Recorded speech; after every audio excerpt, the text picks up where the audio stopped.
Are we choosing love or fear? Akatsuki is going down the route of you scare people, you get their respect, they'll do what you tell them to. Naruto is going down the route of if you love people, they will change and they will want to create a better world together. Like, they can't really exist one without the other. There is fear because there's love, and there's love because there's fear. Which one is the one that you want to choose? Kakuzu, I like him because he's just an angry dude. Like, do you know what I mean? He's just like pissed off all the time with everything. And he's just about business. He's just like, look, this is our mission. Let's just go there. Let's get it done. No funny business. That was really teaching me, like, when it comes to anything that you're working towards, be it a goal, be it business, be it relationship, like, have that mentality towards it. Kisame, the shark guy. Yeah, this is the profound thing I was going to say. So he has his blade, Samehada, right? Shark skin, and he's invested a lot of himself into it. He's the big blade guy, and he's put so much stock into this Samehada blade. What happens? It betrays him. Often the things that we think make us most powerful are actually our downfall. Welcome forward, ladies and gents, to another episode of Nerd Life Coaches. I'm Sachin. I'm Alex. And we're both professional life coaches living in London. And we started this podcast because we talk about, we watch a lot of anime video, we play a lot of video games, movies, TV shows, and we have conversations about what are we getting from them, what's the learnings that we're getting, what are the insights that we're having, how are these stories changing our lives, because we're looking for that every time we watch stuff. Funny story, I was watching Transformers Rise of the Beast and I cried in the cinema, and I noticed in front of me this woman's just scrolling through her picture album on her phone. That shows you how dedicated we are to looking for insights. We are like this anyway. We'll be having these conversations off air anyway, but we started this podcast so we could share what we're learning with you. And we want it to be a conversation, not monologue, dialogue. So tell us what your favorite TV shows, animes, video games and movies are. And we'd love to hear what you're learning from them. Yeah, we had a couple of great shouts actually recently on our TikTok. If you want to follow us over there, it's @NerdLifeCoaches. And lots of people are shouting Game of Thrones. Oh, which we're gonna have to do like a deep dive into Game of Thrones. I don't want it. We've talked about a bit on the villains episode we did. Yeah, which we haven't put out yet, but yeah. Okay, but mate, yeah, Game of Thrones we can definitely. There's a lot to talk about in there. I haven't watched House of the Dragons. Have you? No. All right, Hot D. Yeah. That's apparently what they're calling it. Is it? Hot D. Hot D. Sounds a bit wrong. But talking of deep dives, this episode here is part 3. Yes, ladies and gentlemen, part 3 of our Naruto Ultimate Breakdown.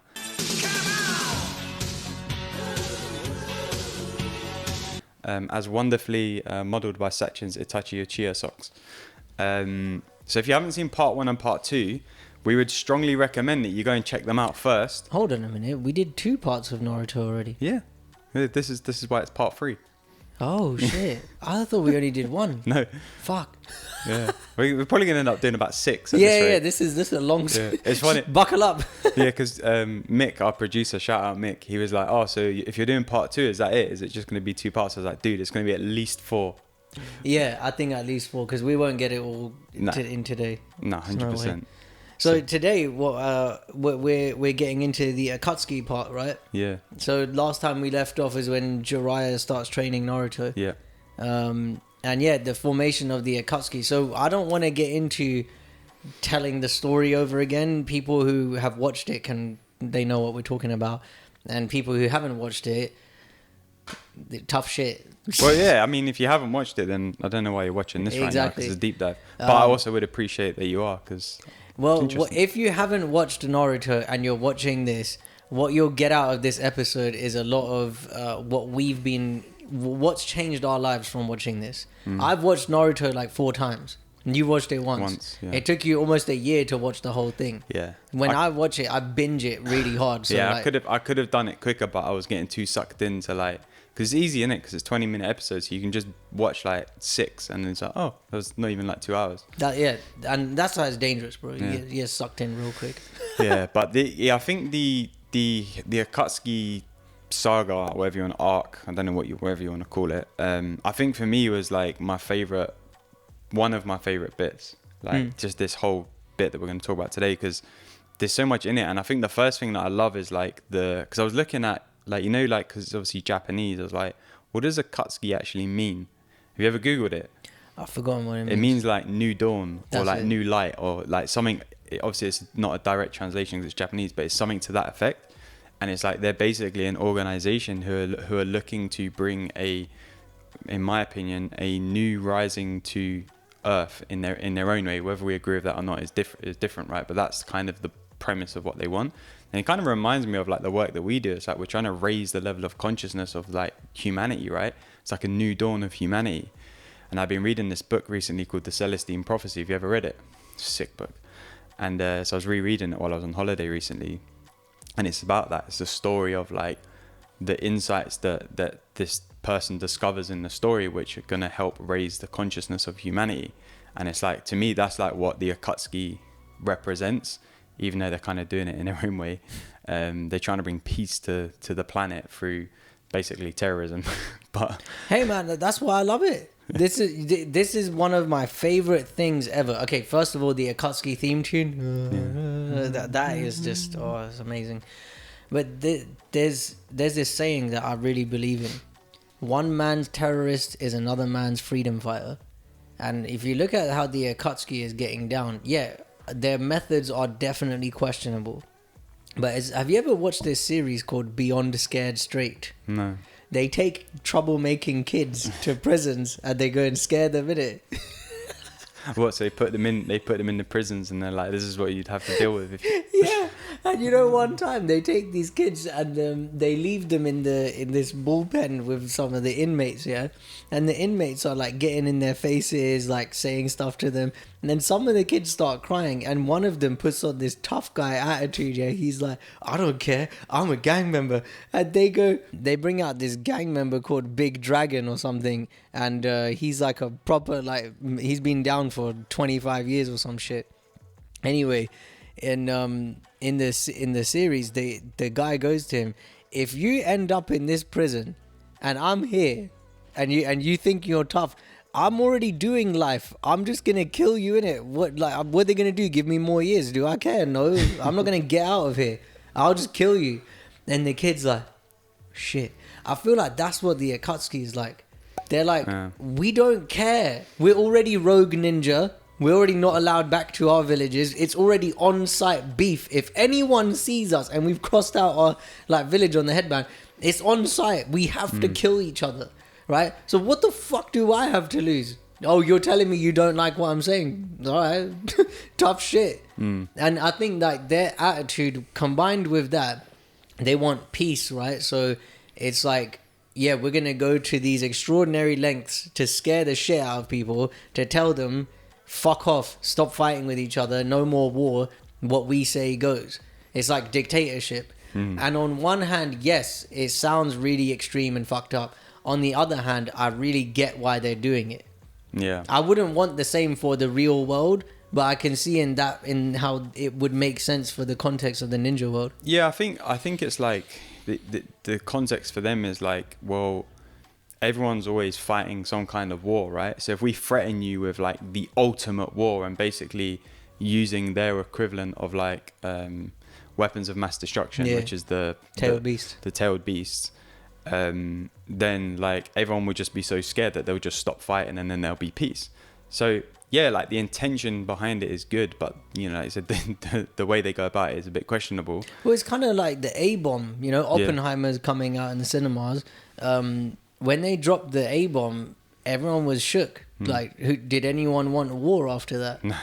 And everyone could see, oh crap, like this is real. And I think the Akatsuki's doing the same thing. They're like, we can demonize these things, yeah, but look at, it's already happened in our history. It's already happened in our history as a world. Like, we look at World War II, they dropped the A-bomb, suddenly everyone's like, fuck that, let's leave it.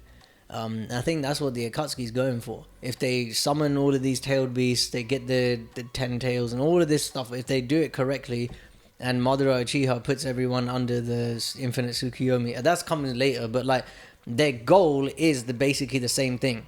We want to scare humanity into not being this way anymore. And that's the thing, like, are we choosing love or fear? Akatsuki is going down the route of, you scare people, you get their respect, they'll do what you tell them to. Whereas Naruto is going down the route of like, if you love people, they will change and they will want to create a better world together. And these two are very opposing forces, but you see, like, okay, I'm jumping all over the place, but the Pain Saga is just the greatest example of that. Yeah, we'll come to that in probably the second half of this episode. But yeah, and I think like I think that the love or fear thing is powerful, because it's like you're looking at two apparently opposing forces, but they can't really exist one without the other. Like, there is fear because there's love, and there's love because there's fear. And it's like the way that they present the two through the show with Naruto and like the Akatsuki in this example is just like, it shows you like there's two approaches for the same thing, and it's just like, which one is the one that you want to choose? You know, do you want to be loving, and do you want to be the type of person who's gonna love people to help them change, or are you going to be someone who's going to be like an intimidator and like intimidate people into change? And we see a lot of that, especially in the masculinity space. You see that people, I don't want to name names, so let's not get into that, but you see people who are like, oh, you gotta be a real man, and you gotta have muscles, and don't be a bitch. Like, don't be a bitch. Yeah, like, come on, you know, like really getting in people's faces. And then you see like the really loving side, and they can still be fucking hardcore, but I feel like that's been my transition. I used to be like really hardcore, and now I'm like way more loving, and I'm seeing that the way more loving is more effective for transformation. Yeah, because I think I think both speaks equally to people, but one lands on a deeper level. Like when you speak to people and you approach people with love, it's like the love in you speaks directly to the love in them, and it's like it can't be unfelt. Whereas when you're speaking from fear, it's just like you're speaking to the insecurity, you're speaking to like the surface, you know, you're not piercing deep into someone's soul and speaking to that part of them, you're speaking to their defenses. You know, and it's like that's only going to go so far. Whereas when you're coming from love, and you're cultivating love, and you're, you know, expanding through love in your own life, that's when it starts to have a ripple effect onto other people, because other people want that as well. What do we all want? We all want to be loved, and we all want to love ourselves, pretty much, right? Bob Marley said it right. To love and to be loved. That's pretty much what everyone on this planet wants in some shape or form. So if you're demonstrating that, you know, as Naruto does in the show, you see the ripple effect it has in that it's had in our lives, and that it has through, you know, certain characters in the show. And I think like the Akatsuki is just showing us like, yeah, you can also do it this way, but then like it only really gets you so far, you know. This reminds me of something really random, very left field, very rogue, shall we say. Shout out the X-Men. I went to a festival last year, around this sort of time last year. Remember I told you we went camping, innit? I fucking hated it. Anyway, this woman, her name's Rita Herrey's. Shout out the grandmother of spirituality. I really have so much respect and love for you. Thank you for everything you're doing. She said something. So there's a big crowd of people around her, and she's giving this talk, right? Mate, she says something like, girls, you don't need these fake lips and fake breasts and all this stuff. Men don't even like this stuff. A bunch of girls get up and leave. And you know, she doesn't laugh. She doesn't pull a face. She just really lovingly, she just says, I know you don't want to hear it, and I'm saying it to free you. And I don't know why. I just couldn't stop crying while she was talking, because she kept talking about wounding in relationships and how we keep repeating cycles and trauma and stuff. And I was sitting there like a blubbering mess. I couldn't. And there's like a puddle forming around me. And this random girl sitting next to me, she didn't even know me. She started patting me on the back. She's like, "You alright?" I'm like, "No." Anyway, Rita said these things, and you know, I've heard other women say stuff like this, like, but it comes across in a shaming way. Oh, you don't need that stuff. You don't need makeup, this and that. She's saying it in a way where it's like, hey, I'm just trying to put you onto something that's helpful. And you can really feel the difference. And yeah, some of the women still didn't want to hear it, whatever, but there was some who were actually like really open, and a bunch of us went to talk to her afterwards. I couldn't even say any words. I was just like, hi grandma, and she gave me a hug, and she was like, I know, don't worry. I was like, oh, okay. But there's the piercing power of love that Akatsuki doesn't have. Yeah, fear is great, like as a motivator, and I don't want to get rid of fear in my life to the extent of like wouldn't, if I didn't have fear in my life, I wouldn't look both ways when I cross the street. We're cautious, whatever, right? But if I got rid of it to the point where it's only around when it's useful, that would be amazing.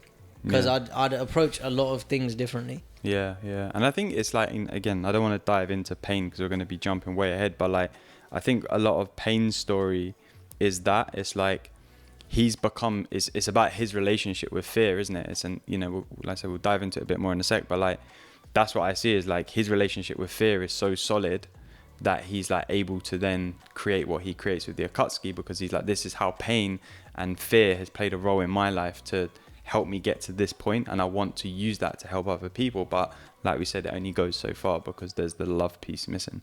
And this is what Akatsuki was about originally. Yahiko, the ginger dude, he's like, okay, we're bringing together the orphans of war, and like the village hidden in the rain has been really brutalized, and we're just trying to put an end to it. We're trying to survive, and we've put together this little hit crew so that we can feed ourselves, so that we can survive. And then they get into beef with Hanzo of the Salamander, and he doesn't like it. He's like, look, you lot are getting a bit too big for your boots. And look at the sacrifice that Yahiko makes. He runs onto Nagato's kunai, kills himself, and he's like, just take care of, what's her name, Konan. Conan, I love that. I love her. And she's one of the best characters. But you know, like, it started off with a Yahiko's doing it out of love. He's like trying to protect people. He's formed this organization, and then it got skewed by fear. When he died, then what's his name, Nagato activates his Rinnegan and like just starts going crazy. It makes sense, yes. Like he's experienced great loss, so the Akatsuki is gonna take a different turn. But when you're under the influence of fear, it's easy to be manipulated. It's easy for you to participate more and more and more in manipulation. That's why they start listening to Tobi. Well, I think it's like it's easy for fear to take over when there's an absence of love. Because it's the fear feeds on fear. And love feeds on love. And it's like, if there's an absence of love, the fear is just going to keep feeding. It's just going to keep going and going and going. And I think, you see that in Nagato's, journey there. And I think like, but it's interesting because like the village hidden in the rain, it's like, it's kind of the Badlands, isn't it? It's like where all of the wars, it's like in between all of the nations. So like all of the wars kind of fall into, it's like no man's land over that land. And, you can see how like some dark stuff's happened. There's a lot of orphans, a lot of homeless people. There's a lot of destruction and death, and even like the Akatsuki logo, which is on Sachin's socks here. For those of you who are watching, it's a red cloud with a white outline. It represents all of the blood that has been shed in the village hidden in the rain, and that's why the cloud's red, because it's all the blood that's been shed, and then it's like raining back down on itself. And it's just like you can see that there's so much pain in that. I'm trying to avoid it until we come on to it, because I want to cover some of the other Akatsuki characters before we come to the big man himself. Who's your favorite Akatsuki member and why? Favorite, it's either going to be Hidan or Kakuzu. Why? Because Kakuzu, I like him because he's just, it sounds weird coming from me, but he's just an angry dude. Like, do you know what I mean? He's just like pissed off all the time with everything. And he's just about business. He's just like, look, this is our mission. Let's just go there. Let's get it done. No funny business, no faffing about, no distractions. Like, let's just focus on the task ahead. Let's get it done. And then let's go on to the next task. And it's like, that was really teaching me, like, when it comes to anything that you're working towards, be it a goal, be it business, be it relationship, be it, like, have that mentality towards it. Like, this is what we're working towards. Let's just work towards it. No distractions, no faffing about. And you get things done a lot more effectively, efficiently. Now, it's easier said than done. Don't get me wrong. But I was really identifying with that in Kakuzu. It's just like, if you're working towards something, like the example I would use to kind of make it a bit more broad rather than just always talking about business stuff is like when I was playing football back in the day, and it'd be like pre-season training. it'd be like, right, pre-season training, it's all about fitness, it's all about getting yourself back up to speed, and like if you're lucky at the end you might do a bit of ball work. So it's like my approach is, right, let's just get this done. Like, I'm gonna get my head down and do the fitness. I'm not gonna complain, I'm not gonna faff about, I'm not gonna joke around. I'm just gonna get my head down and focus on the drills, focus on my fitness, get my fitness up, and then I can enjoy the fruits of the labor, which is then like doing more of the football practice with the ball. And I kind of like was just seeing that in Kakuzu. Because that's him. He's just like, look, this is our job. Like, let's stop messing about. Like, let's just go and do the job, and then we'll be back to base. He's very straight line about everything. Yeah, and that's it. It's a very straight line, and it's like the best way to get from A to B is in a straight line. But he has his faults. Yeah, and there's no fun in it. Yeah. Whereas Hidan, at least he's having a good time. Yeah, but that's why they're a good duo. Yeah. Because Hidan's just like, hey man, look, let me enjoy this. And he's got like what's the ritual that he does? What's Jashin. The Jashin. It's like the god of death or something, or the equivalent to the god of death. And there's a ritual every time he kills someone that he performs. And Kakuzu's always like, oh god, you got to do this again. Why don't you just kill him, man? Just get it over with. And he's like, no, I've got to like respect and he loves it, you know. And he's just like there to have a good time with it. And he plays with it, and he's there's a playfulness to his approach, and he knows that what he's doing is powerful and has a meaning to him and represents something greater than him, yet he's still having fun with it. And I think there's such a beautiful blend there between Kakuzu and Hidan, which is like, yeah, like the straight line approach, get yourself from A to B, is the most effective way. And if you're not having fun along the way, what's the point? Which reminds me, what a banging little segue.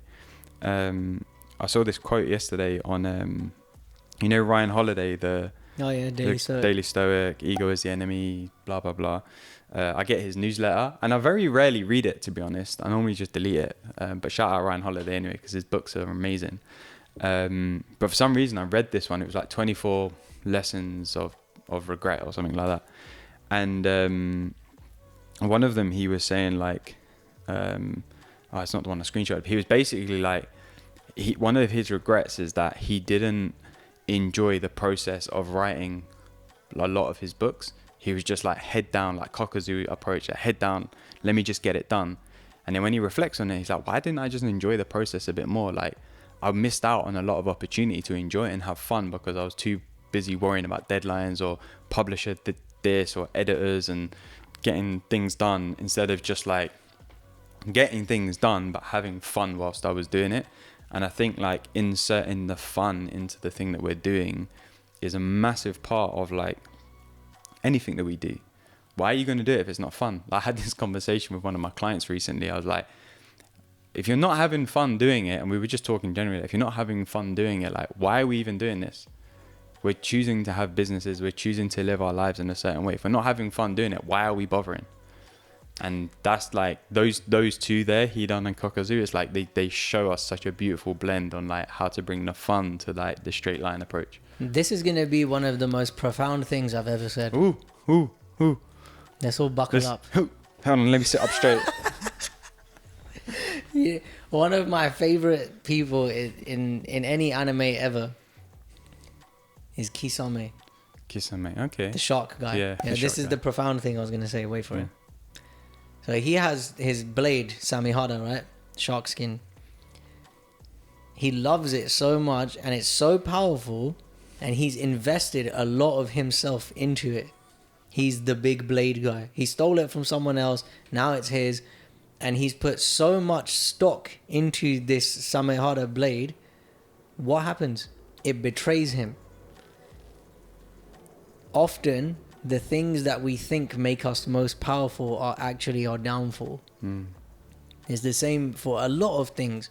But like, if you look at Apple, for example, they used to make Mac computers, then they made iPods, iPhones, blah, blah.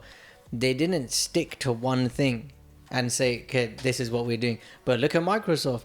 They had to branch out into other stuff because they were getting dominated. You see this with Google. Now they're making phones, they're doing other stuff. I feel like it's the same for me, like diversifying my portfolio of what I offer as a coach. Same for you. We do intensives, we do retreats, we do one-on-one, we do small group stuff. We're attending the same, like other programs that are similar to what we offer, or very different. I think like picking one thing and sticking with that it's smart in the beginning, don't get me wrong, but I think in a lot of ways it can be our downfall. It's also like I'll see this in relationships, where I only have one main thing that, let's say if it's just a sexual relationship, it's gonna be the downfall of the relationship if there's nothing else there. Same thing if it's like, oh, we only connect on anime and we don't talk about anything else. At some point we're gonna get bored. Maybe not, I don't know, but like there's something in that about putting too much stock in your, whatever the metaphor of a blade is for you. It could be your business, could be being good at football, or being good at making money, whatever it is. If that's your only thing, it's likely to be your downfall in some ways. Yeah, for sure. And I think like first of all, I want to say that I really noticed this with you when you started your kickboxing journey. Is like you had another thing to put a lot of energy into. And I started to notice recently, I was like, I used to have things outside of business, which I would, like football and stuff like that. So like recently I was like, oh, let me start playing football again. Like, and it's good for fitness and I enjoy it. Like, let me get my skateboard out again, because I kind of neglected that recently. Obviously I've still gone to the gym and stuff like that. But like, again, it comes back to the inserting the fun into into life in general, and like diversifying, not just having like a singular focus of like, for me it's like business, relationship, like actually like what other stuff is there? Like, for me, I love travel, I love watching football, playing football, a bunch of stuff. I'm not going to sit here and list it all, but there's so, even like reading, man, like the reason I took the Celestine Prophecy on holiday is because like, bruv, all I've been reading is coaching books in the last like 18 months. And I'm like, it's cool. Like, I get a lot from it. I'm not complaining. Like, it's amazing books. And maybe we'll make like a Nerd Life Coaches book list at one point. But I was like, I just need to change up the tone of what I'm reading. And like the Celestine Prophecy is obviously written in the form of a novel, in a story. And it has profound learnings in it. So I was like, that is good for me. And I got so much from it. And I was reading like 40 pages at a time some days, just blitzing through this book, because it was like serving me in a different way to what other books have been doing for me recently. And it's like that diversification is just like, it's so important, man. Like, not to just, like you said, if you're going to read books, cool, but don't just read one type of book. If you're going to do this thing, don't just do one version of it. Like, what's the diversification you can, introduce? That's what I really like about this story in Naruto. They say it's widely referred to as the greatest story ever told. It's telling us a story about ourselves. There's like Kisame, just quick example, he's telling us a story about ourselves. Kakuzu, Hidan telling us a story about ourselves. Look at fucking Sasori, the puppet guy. Puppet master. Yeah, like he's so hell-bent on like preserving himself and having all these puppets and all this, like, it's such a great story around like, if you keep trying to prevent yourself from aging or dying or growing old, look what happens to you. You become a puppet. Look at your fucking anti-aging stuff that you're gonna buy, all kinds of other things that you're gonna have to invest your money in, your time in. You forget to live. That's what I feel like we're learning from him. You forget to live. Does he look like he's having a good time? He might be really good at one thing, this stupid puppet master jutsu and all that. Great. And he's not living. He himself has become a shell, and his like little heart thing that he's got inside him, that you have to kill that to kill him. But I don't think that's... You see this when I'll see it in myself. When I get obsessed with something, I stop living. I did this with God of War, Ragnarok. I was not interested in anything else other than playing video games and running my business. It makes you a bit boring. And like, not for the enjoyment of other people, but for yourself. Yeah. This is like why like I love football so much. Because it's just so different to like anything else. It's just like, I can get so invested in football, it's a joke. Like, I can sit and have conversations with people for hours about football, and I love it. And like, in the mornings when I'm having my breakfast, I'm scrolling through Twitter, reading the football news and stuff like that. It's just something completely different to everything else that's going on in my life, and it's like serving me in a totally different way. This reminds me of something our good friend Karan Rai posted on Facebook. Shout out to you. What's his name? Limitless. Pro tip, entrepreneurship mindset hack. If you are an aspiring entrepreneur, you should train for endurance sports and or combat sports. Why? Because pain and monotony of running for 4 to 5 hours in solitude when everything hurts and you just want to quit, or the pain of humility of repeatedly getting punched in the face in the ring or choked out on a mat and wanting to quit, both are complete mental parallels of what you will need to process in your early years of entrepreneurship. Endurance and combat sports give you opportunities to voluntarily experience and deal with the pain of discomfort that you will inevitably have to involuntarily confront and overcome in your entrepreneurial journey. They normalize dealing with pain, discomfort, uncertainty, and monotony. If you can puke at mile 15 and still finish your marathon, or if you can take a body shot and still finish the round you will with no doubt be better prepared to deal with gut punches in entrepreneurship, and there is certain to be bestowed upon you. I kind of butchered the rest of the thing, but anyway, look, I think that's very apt. You know, it's not just about entrepreneurship. Like in a relationship, you're gonna get punched in the gut sometimes. Like when your partner's like, "Can you just shut up? I don't want to fucking hear it. I don't care what you think. Just let me feel whatever I'm feeling, and just be with me on this. Be on my team." I think it's so important to have that like diversity in your life. It is. And do you know what? I got a little funny story from when I was on holiday. Like, I like to do swimming when I'm away, and there was a pool. And one day I thought, let me just do some swimming, and I did like 10 lengths, which doesn't sound like a lot, but like fucking hell, it was hard work, man. Like I got to the end of the 10 lengths, and I was like really blowing. And then the next day I was like, let me just try and up it to 12. I did 12, and I was like, fucking hell, like that was hard work as well. And then like a few days later, I think there was like a 2 or 3 day gap in between, I was in the pool again. I was like, let me do some more lengths. And I thought, let me go for 12, and then let me see if I can push it. So I got to 10, and I was like, I can do 2 more. Like I was feeling a bit tired. I was like, let me do 2 more. Did 2 more, 12. And then I was like, let me try 2 more. 14. Let me try 2 more. 16. I got up to 20, and I was like, okay, let me just have like a break for a sec. Let me just take some breaths. Let me try 10 more. Did another 10. Right, let me have a little break. Did another 10. Another break. And like when I say a break, it's literally like time to just go like 5 times. Did another break. I ended up doing 50 lengths. Like I got into the pool thinking like I was only going to do 10 to 12 because that's what I told myself I could do, because that's what was comfortable within the uncomfortability of like being out of breath and like your arms feel tired and your body feels heavy. I ended up doing 50, and it was like showing me like we're always so much more capable of so much more than what we think we're capable of.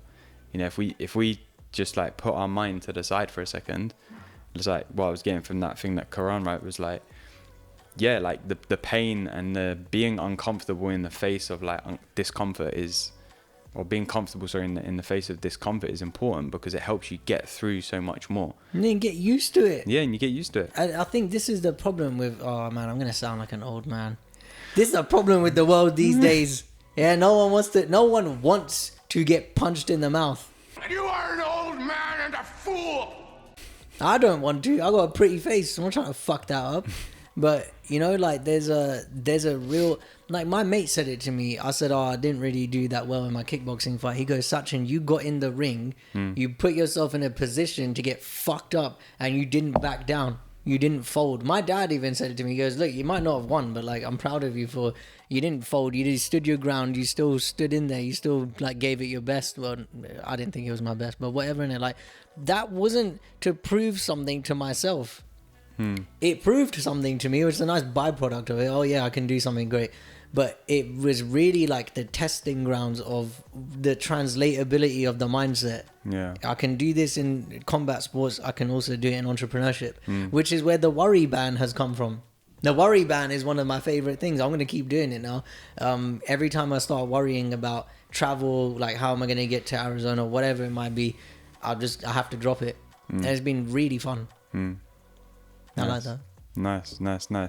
Right, who else we got Akatsuki wise? I'm trying to think of Deidara. Art is an explosion. Oh yeah, he's a bit annoying, but yeah, like he I think like I don't know really. What I was getting from him is like he's just so passionate about the thing, right? That's it. It's like art is an explosion. His like whole thing is about making, you know, basically bombs out of clay, isn't it? It's like he's got like I can't think of the word. Plastic explosives. Plastic explosives that he shapes into like birds and they fly, and then like spiders or whatever. And but he's so passionate about it. He wants everything to be perfect, and he's like, you know, and I don't really get the whole art as an explosion thing, but I really get the passion that he has for the thing that he does. Well, okay, let me put it like this, because I really like this. Yeah, this is also a very profound thing. if I toot my own horn anymore, I might get in trouble. I like that Deidara is showing us something about creation, right? He creates these things and then they explode. He is practicing the ultimate form of detachment. You see how precious people get with the music they make or the art they make. It has to be perfect. People sit on their gold, like the music, their art, whatever it is, books for years, and they don't publish them. What does he do? Make something, puts it out, and it explodes. Next. Yeah. This is what Stephen King does. You know how many fucking books he's written? Hundreds, or I don't know if it's hundreds, but a lot. He's made movies, he's done films, he's done all of this other stuff. Yeah. Someone asked Stephen King, how do you do this? How do you churn it out? He goes, I just sit down and write. It's not complicated. Yeah. And when that one's done, he closed. You know, someone asked him, "Oh, what did you do after Pet Sematary? Because you knew it was such a great thing." He goes, "I sipped a Diet Coke, then I closed the book and I started writing the next thing." Yeah. And he said something along the lines of, I can't remember what it was. He said something to the effect of, "You lot are a bit too precious about what you're creating. It's not that good." And I love that. Like, how many people do you know who I've just described with that whole they're sitting on gold for years and they're too precious about what does this mean about me if people were to see it imperfect? Whereas Deidara is like, right, I munched this up in my hand, I've made this thing, go fuck it, go next. And it's not that he doesn't care. He's doing it to a good standard, throwing it out. All right, what's the next thing? Because he's going to keep getting better the more he does it. And this is another thing I've noticed, especially with musicians. They want their discography to reflect perfection, not progress. Yeah. So if you look at someone's like first mixtape or album, yeah, it's very different to their latest one. So we could say Drake, for example. He made songs back in the day that they're very different to now. They're not shit though. Some people might think they are, whatever. That's the thing. Like, Deidara has really got a detachment from what does this mean about me. Art as an explosion. To me, what that sentence means is your creation is going to it's finite, and then it's out of your hands. Once it's come through you, it's no longer yours. Throw it away, let it explode, let it make an impact explosion in the world, get on to the next thing. And I love that, man. Like, that would get us so out of our heads. I remember I had a conversation with this musician once. He goes, "Oh, I'm not putting out my music because I'm insecure." And I said, "Well, you're acting like it's yours. It's not. Did you choose to be gifted at music?" "No, I didn't." "Right, well, fuck off." So unnecessary. Oh, man. Oh, I make myself laugh. I don't care if anyone else doesn't find it funny. Yeah, no, I like, to be honest, that was very profound. And I like that because it's like, it is showing us that, yeah, there's a, that detachment to the outcome is just allows you to stay in the process of creation rather than getting hung up on the, you know, the perfection or on the, okay, it needs to be like this or it should be like that or da-da-da-da. And I think like the and it's really funny because I was looking at I went to, this is years ago, I went to the Van Gogh Museum in Amsterdam. I don't even know if it was the official museum. It was like an exhibition, and it basically told the story of Van Gogh through his various art over the years, and it basically showed you the evolution of his art. And I remember at the time thinking like, oh my god, like in my head when I think of Van Gogh, I think of like the self-portraits, the night sky picture, cut off his own ear, the sunflowers or whatever. But when you actually see like the evolution of his art, they within themselves told a story. And he said it told a story of progress. It told a story of like where he was in his life. You could tell, like where he was the happiest in his life, where he was like at the darkest points in his life. You could tell so much through the art because he was just happy to sit and paint and put things out there. And, you know, I'm sure, you know, he's not here to speak for himself, but like he didn't have a super attachment to the outcomes. You know, he would just paint, and that's why he had so many various different paintings of different styles, because he was just willing to paint and try things. And I think for me, that's what the creative process represents, is like be willing to do things. And I said this recently, like I'm a big fan of like just do the thing. Like you want to do an event, just do it, but set it up, do it, get people there, and then build on it for the next one. And that's something that's always really provided me with a lot in my life, is like just do the thing, whether it was a music blog, whether it was running a club night, whether it was coaching, whether it was one-to-one coaching, group coaching, retreats, whether it's anything that I've done in my life. It's just like, just do the thing, and then you can think more about progress rather than perfection. And like I'm already seeing now over the 3 years that I've been coaching full time, like how much progress there is in the work that I'm doing. Like every time I do a group, it's bigger, it's better. Every time I've done 2 retreats now, bigger, better.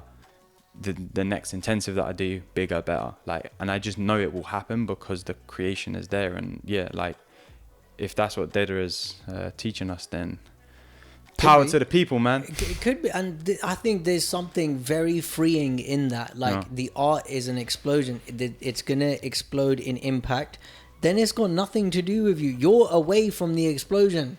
Leave it, like, just, yeah, cool, it's happening over there. I'm on to the next thing. Yeah. I think this is what makes the most successful people. And the successful meaning, like, the people who have the most impact from what they're doing.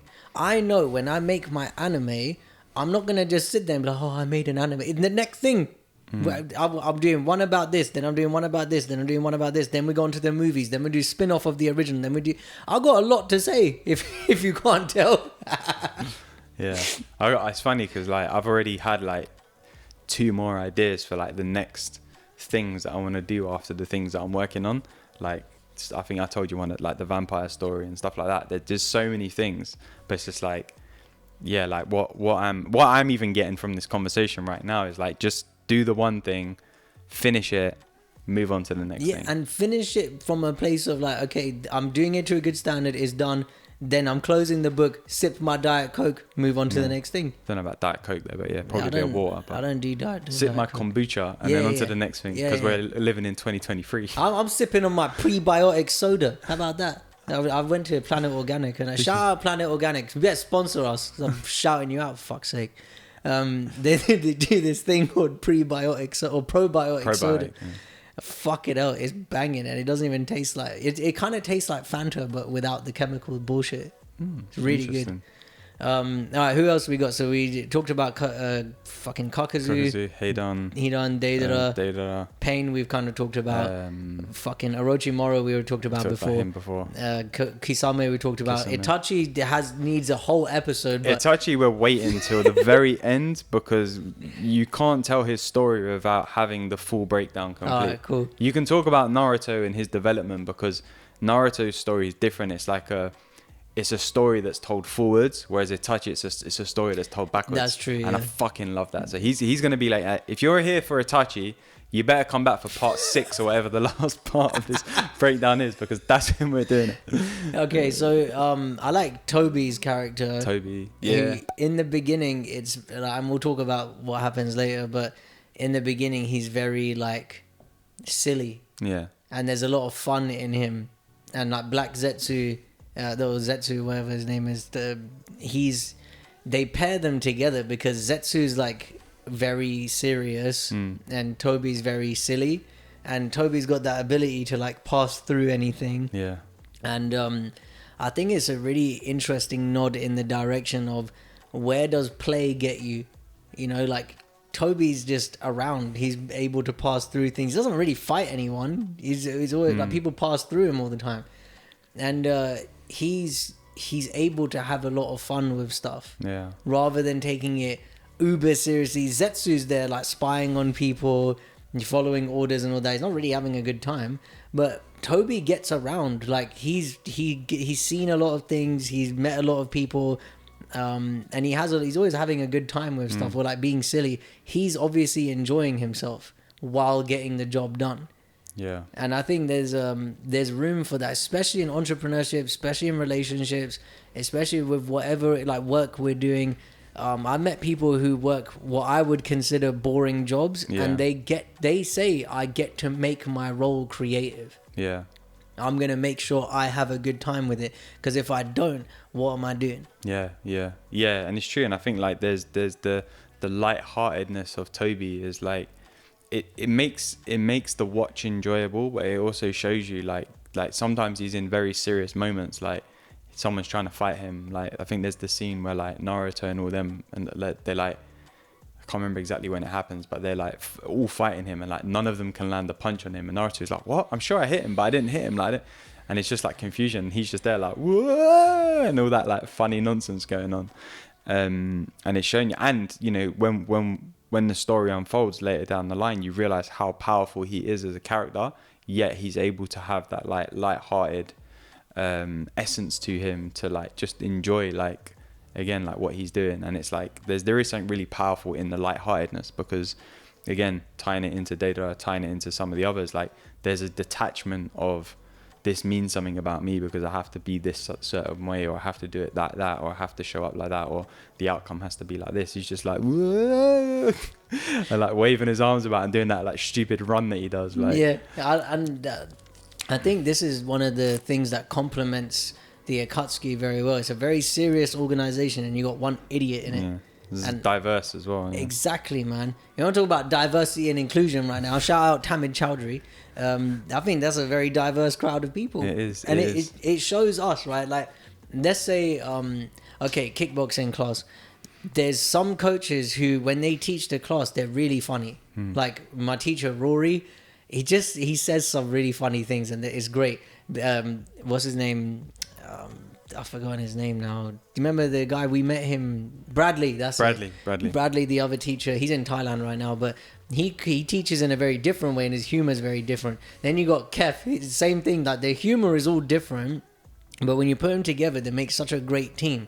And then you've got like a couple of other people who are a bit too serious. When they teach, the humor complements the seriousness. Yeah.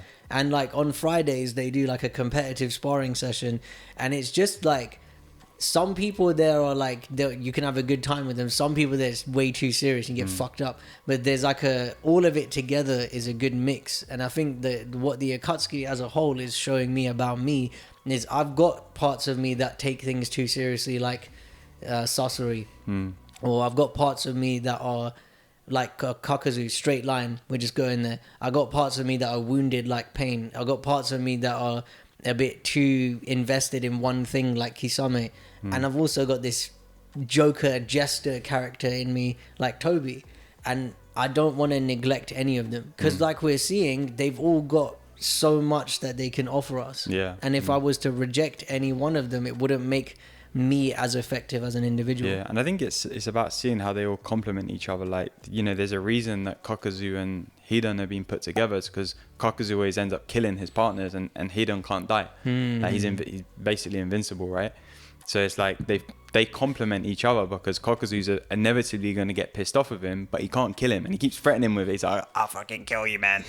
And he's like, oh, Kakuzu. And they're just like, he can't do anything about it because he can't be killed. And it's just such, and you know, the lightheartedness with the seriousness, and it's like seeing that all of these things, they represent a greater whole, and they also represent like what's the word I'm looking for, like a balance, you know, within us. Like all of these different parts of us, like you said, there's a balance between them all, and it's about keeping them all alive, not letting any one of them be too overpowering, and not letting any one of them, you know, become losing its power, you know, and keeping them alive. But yeah, should we come on to the big man? Yeah. Actually, before we do, there's actually a part of this arc with Naruto that I think we should talk about, when he's in the waterfall and he's learning to like, they're like speeding up his training. Shadow clones to cut the water. So I really love that, because I remember watching that thinking like, oh wow, like it to me, what it represents is like what's his face, Kakashi, who sat behind me on the shelf, and who's the other guy? I can't think of his name now. Yamato. They're like training Naruto to like basically unleash more of his powers, and they're trying to help him like cultivate it. And they're doing this certain training with him where he's trying to like, you know, manipulate a waterfall to like cut it in half. And in order to do it, he has to like use the shadow clone jutsu, which like splits himself into like, I think there's like 20 people or something like that, doesn't he? And there's a scene where Kakashi's like explaining how they're going to do it, and he's like, basically, if you train by yourself, it's going to take a year. If you train with 2 shadow clones, it will make it 6 months. If you train 10 shadow clones, it will make it a month. If you train blah blah blah, it will do it like in 10 hours or whatever. And he says something like, oh yeah, like only you can do this, Naruto. Like if I did it, I'd maximum be able to do like 5 shadow clones. But he's like, you have the capability of doing like 50 shadow clones or whatever it is. And Naruto is like, really? And he's like shocked, because he's like, but Kakashi's my sensei. Like, you're the one that I look up to. Like, how am I able to do more than you? And it's the way that Kakashi talks to him in that moment helps Naruto realize how fucking powerful and how great, like he helps him realize the greatness that he has inside of himself. And that's when I think Naruto, for me, really starts to see like, okay, there is something really special about me here. Like, I've kind of knew it, but now I really see it, because like if Kakashi's telling me like he can only do this with 5 shadow clones, that I'm able to do it with like 50, there's definitely something going on here. And they're like, yeah, you've got so much chakra energy that you can do this on a grand scale. And Naruto is like, oh wow. And then he just like gets his head down. He's like, right, let's do it. And I love that, man, because it's like, you know, how often do we really take a good look at like the greatness within us and see it to that extent where we're like, oh. It's also a good nod in the direction of like, when you're around powerful people, you can sometimes get into comparison and be like, fuck, how am I here? And you know, Kakashi, it shows great coaching, man. Like, he's saying to him, he's bringing out the best in him to stop the comparison and be like, focus on what's good in you and bring more of that out into the world. I can look at my coaches, you can look at your coaches and be like, fuck, they're good at this, they're good at that. Like, it's easy to get into comparison, but what's really powerful about being around the greatest coaches is they're not minimizing their greatness, but they're gonna help you see yours and how it's unique to you and how they're not the same. Yeah. And I think that's a big lesson in this. Yeah. Because Naruto could easily look at Kakashi and be like, oh, he can do Chidori and all this other stuff. Yeah. He's got a Sharingan. What have I got? Yeah, exactly. And he's like, yeah, like, you know, and the thing is with Kakashi as well, he's like known throughout the ninja. He's like, there's so many scenes where like, oh, that's Kakashi of the Sharingan. Like, oh my God. The like, copycat ninja. The copycat ninja. Like, everyone knows him. Yeah. And it's like, that's Naruto Sensei. So it's like being like, I don't know, the freaking Michael Jackson's protege. Like, fuck, everyone knows Michael Jackson. Like, oh my God, how can I ever live up to him? But then Michael Jackson's like, yeah, but hold on a second. Like, look at all of the stuff that you've got going on with you that I can't do. You'd be like, oh wow, like, man, like MJ is telling me like I can. Do you know what I mean? It's like, it'd be that kind of thing. I think that's the sign of the true greats. They don't need to. They're so in touch with how great they are. They can help you get in touch with yours and not feel insecure about it and build you up. Yeah, it's true. Unlike the Akatsuki. So we're coming to the end. Let's get on to pain. The big man. Yeah, I'm not wearing a t-shirt, so I can't show off my tattoo. But should have put the Akatsuki cloaks on for this. Oh, really. Good shout. All right, no, we can't. We might do it in post. Who knows? All right, so my favorite part of the Pain Saga is Almighty Push. And he just makes a crater in the fucking Leaf Village, and he summons all these things to like fuck everyone up. And then he's killed Jiraiya, and it's just chaos. Yeah, like when he killed Jiraiya, oh my God, I cried my eyes out for a good like hour or so. I was sitting in front of the computer. I had to watch the episode a few times, innit? I was sitting in front of the computer like, how? And he's like writing some numbers on the fucking frog's back and shit. And I'm just there like, what the fuck just happened?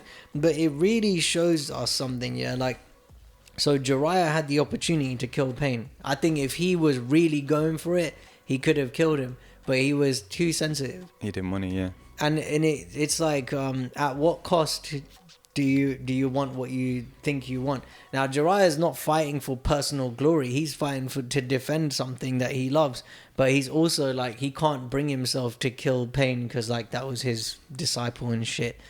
But one of my favorite things is when Pain destroys the village, he's doing it from such a like, it's such a straight line thing to him, innit? It's not like I'm doing this to get revenge. It's just very like, yeah, almighty push, bam. All right, what's next? You know, like he's floating around the village. He's fucking everyone up. He's killing people. But it's so like, all right, just a Tuesday, innit? I'm going to go and get something to eat after this. You know, like, oh my God. I watched this bit in Family Guy, yeah? And this girl's going to have like a gangbang with 3 guys. And one of the guys asks someone else if she wants to join in. And she goes, no. He goes, whatever. This ain't even my whole evening. It just reminds me of Pain. I don't know why. These 2 things are so fucking random, yeah? But he's there like, right, almighty push, killed you, fuck off, yeah. And then like just cracks on. Just, all right, I'm fucking off now. See you later, guys. And he has that fight with Naruto. And it's so like, it brings out this like demon in Naruto, and he's really like, you know, the whole fight is just insane. I love this part. Anyway, learnings from me. For the reason I got a fucking Pain tattoo is not just because it looks cool. I got the Pain on the like the hand, the hilt of the blade, and then the on the handle of the blade, you've got the Japanese symbol for love. And to me, what it represents is, pain is deeply rooted in love, and love can be the same the opposite way around. And through everything that hurts us, it can be the seed planted for love to grow out of, but only if we choose it, because he didn't fucking choose it. And the only reason, like, Naruto could have killed him when he goes and finds him in the tree and all that, and instead he has a change of heart and he gives everyone their souls back. Great. It's all love, and, you know, it's a wholesome thing. I just I started to see something in that for myself around, when can I have a change of heart? Because look how committed Pain is to destruction. Yeah. And chaos, and this is the way, this is the way, this is the way. Can I be that? Can I be so tunnel vision about something and then have a change of heart and be the opposite? With my own permission, without judgment. Can I do that? Can I flip-flop on anything? If I see something that is oh yeah, this isn't actually right for me anymore. And the answer used to be no. But I think this ultimate change of heart, if I can have that for me, it means I've got infinite permission to do whatever I want all the time. I can strongly believe in something one day and the next day completely different, completely the opposite. And I think this is one of the most powerful things ever. If I have permission from me to be that way with anything, I will be a way more effective individual in the world, but I'll also I'm cultivating a strong self-love, and self-love is the ultimate spirituality. Yeah. And I think the thing with Pain is, like, you know, his whole thing is that I want to show the world pain so that they can know that, like, that's not the way. Like, we do want peace and we do want love, but I'm going to show you it through the pain, by destroying everything and killing a bunch of people and basically terrorizing the world. And I think, like, yeah, it goes to show that in the end, when he does have the change of heart and Naruto's like, you know, finds him in the tree, and he's like, I could kill you, innit? But I'm not gonna, because I don't want to be like you. I don't want to kill you for the sake of I'm angry and I'm hurting because you've just killed my whole village and you've killed my sensei, you killed this person, you've basically decimated everyone I know. I'm angry, and I can still love you.